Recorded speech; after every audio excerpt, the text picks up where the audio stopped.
যাচ্ছে, তিনি অন্য কেউ নয়, যার কথা না বললে তাকে ছোট করা হয়।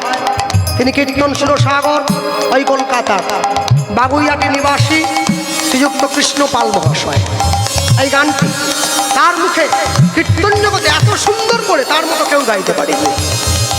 আজ থেকে 12 বছর আগে তার সঙ্গে আমার কীর্তন পড়েছিল দক্ষিণ 24 পরগনা পাটিকেল ঘাটা ডায়মন্ড হারবারের পাশে একটা ছোট্ট গ্রাম। সেই স্থানে আমি গিয়েছিলাম উত্তর গোষ্ঠ, তিনি রূপ গেয়েছিলেন।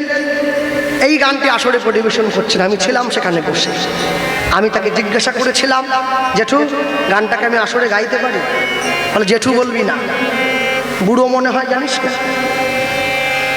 কাকু বলবি, বয়সটা কম মনে হয়। বয়স হচ্ছে, তোরা জেঠু বললে আরে বুড়ো মনে হয়। বুড়ো বলিস না, কাকু বল, কথা দে। কে? আমি তো গাইলাম,